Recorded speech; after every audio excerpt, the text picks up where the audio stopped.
Levez vos yeux en haut. Consécration quotidienne, 11 août.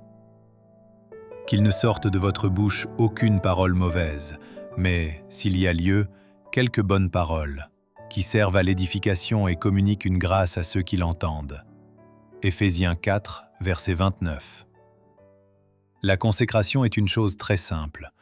Lorsqu'elle est mise en pratique chaque jour dans notre vie personnelle, elle nous apprend beaucoup plus que si nous faisions confiance à notre expérience.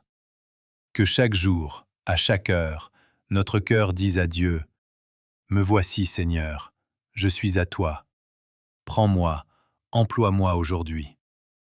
Je dépose tous mes plans à tes pieds. Je ne veux pas avoir de projet personnel.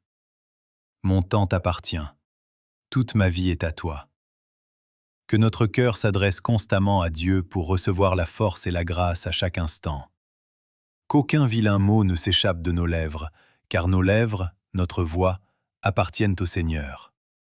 Elles doivent être consacrées au Seigneur et à son service. Ces lèvres ne doivent pas déshonorer Jésus, car elles lui appartiennent.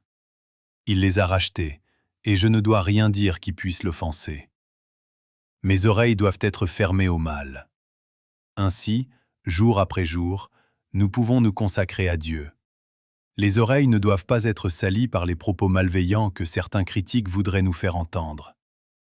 Non seulement je les fais pécher en les laissant parler des fautes d'autrui, mais je pêche moi-même en les écoutant. Je puis empêcher beaucoup de méchants propos en ayant les oreilles consacrées à Dieu. Avant que le mal ne soit fait, je pourrais dire « Prions ». Et ensuite demander à Dieu d'éclairer mon esprit et celui de mon interlocuteur, afin que nous comprenions mieux nos liens mutuels et nos liens avec Dieu. Ouvrons nos cœurs à Jésus avec toute la simplicité d'un enfant qui raconterait à ses parents ses perplexités et tout ce qui le trouble. Ainsi, nous pourrons freiner le mal, non seulement en nous-mêmes, mais également chez les autres. Consacrons-nous chaque jour à Dieu. Une vie au service de Dieu ne court aucun danger. Nous voulons que la gratitude imprègne notre vie, nos paroles, nos actes. Chaque pensée, chaque parole exprimant une plainte porte atteinte à Dieu et déshonore son nom. Nous voulons que notre cœur, accordé à ses louanges, soit rempli de gratitude, proclame son amour, et que, rendu malléable et soumis par la grâce du Christ, il déborde de douceur, de paix, d'une bonne odeur.